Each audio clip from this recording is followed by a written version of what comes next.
Class 10th Hindi 2023 का ये real paper है और इसके सभी प्रश्नों का सही और सटीक जवाब इस वीडियो के माध्यम से मिलने जा रहा है। तो प्लीज़ अपने फ्रेंड्स में इस वीडियो को तुरंत शेयर कर दीजिए और किसी भी मतलब कि और सोल्यूशन के लिए आगे जो पेपर होंगे वो आप हमारे चैनल को सब्सक्राइब कर लीजिए। हमारे चैनल पर सबसे पहले सही और सटीक जवाब आपको हर पेपर का मिल जाएगा। तो चलिए बिना किसी देरी के आपको प्रश्नों का आंसर बताना स्टार्ट करते हैं। देखिए सबसे पहला प्रश्न, मैं आगे बढ़ूं लेकिन उससे पहले आप सभी को यह बता दूं कि आपको जो मैंने मॉडल पेपर यूपी बोर्ड द्वारा प्रस्तावित दिया गया था उसमें बहुत सारे क्वेश्चन यहां पर फंस चुके हैं। पहला, आचार्य रामचंद्र शुक्ल किस युग के लेखक हैं? तो जाहिर सी बात है आचार्य रामचंद्र के शुक्ल के नाम से ही वो युग चला था, शुक्ल युग। पहला ऑप्शन सही हो जाएगा। ठीक। गबन किस विधा की मतलब कि गबन की विधा है? तो यह आपका उपन्यास है।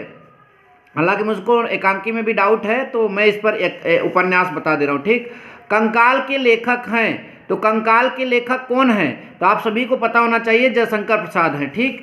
अगला है, कमल का सिपाही कृति है किसकी? अमृत राय की। ये शायद मुंशी प्रेमचंद की मतलब कि लड़के हैं।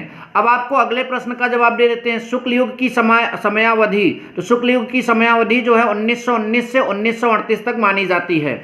साकेत रचना है, तो ये साकेत जो है मैथिली शरण गुप्त की रचना मानी जाती है। ठीक। हालांकि मुझे जयशंकर पर भी डाउट हो रहा है। अगला, महादेवी वर्मा कवित्री थी छायावादी युग का, इसका भी बिल्कुल सही है। ठीक। अगला है, गंगा लहरी रचना है पद्माकर की, एकदम 100% सही है, आप मिला लीजिएगा कहीं से भी। अगला है, आधुनिक काल की समय सीमा है, तो आधुनिक काल की समय सीमा 1947 से अब तक मानी जाती है और ऐसा कोई यहाँ पर ऑप्शन है नहीं, तो इसलिए 1843 से अब तक मानी जाती है आधुनिक काल की समय सीमा, ये बात ध्यान दीजिए। अगला, महादेवी वर्मा की रचना नहीं है, तो महादेवी वर्मा की रचना इसमें युगांत जो है वो नहीं है, ध्यान दीजिएगा। हास्य रस का स्थायी भाव, सबको मालूम है हास, कल ये हमारे मॉडल पेपर में जो शाम को दिया गया था उसमें ये था। अगला, पीपर पात सरिस मन डोला, तो देखिए पीपर के पत्ते की जो है मन से तुलना की जा रही है, उपमा अलंकार। ठीक। अगला, सोरठा छंद में कितने चरण होते हैं? तो सोरठा छंद में आपके 4 चरण होते हैं। चलिए आगे और प्रश्नों को जल्दी से देख लेते हैं। अगला प्रश्न है, उपदेश में कौन सा उपसर्ग मतलब के प्रयुक्त हुआ है? तो उपदेश में जाहिर सी बात है इसका सही जवाब होगा उप, क्योंकि उ कोई उपसर्ग नहीं होता। अगला, प्रत्यय के भेद हैं, प्रत्यय के 2 भेद होते हैं, मैंने कल आपको बताया था। लाभ हान में समास है, तो लाभ हान में जो है आपका द्वंद्व समास है, ध्यान दीजिएगा। मछली का पर्यायवाची मीन होता है। अगला, यद्यप में कौन सी संधि है? तो यद्यप में जो है आपका यण संधि है।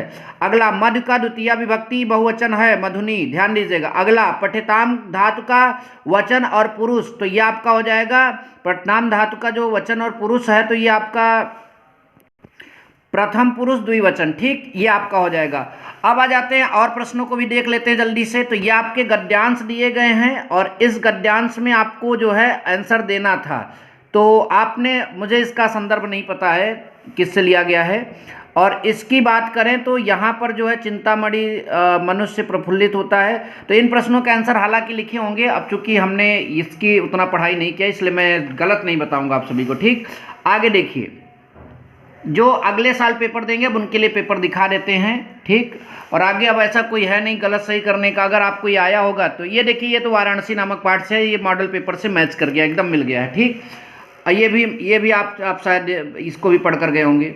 ये आपका जो है यहाँ पर हिंदी अनुवाद करने के लिए था। ठीक। उसके बाद एक यहाँ पर जो है खंडकाप यहाँ पर लिखना था आपके अपने ज़िले से जो भी आया था। उसके बाद इसमें से आपने जीवन परिचय जरूर लिखा होगा। और फिर यहाँ पर ज्ञानम कुत्र संभवत, ज्ञानम जो है आपका सर्वत्र संभवती। ठीक। कुत्रम मरणम मंगलम भवत, वाराणसी। ठीक, ये ध्यान दीजिए। देशभक्त चंद्रशेखर आजाद। ठीक, ये वाला इसका उत्तर हो जाएगा। उसके बाद आप शायद निबंध इस पर लिखे थे। Thank you so much. जय हिंद, वंदे मातरम।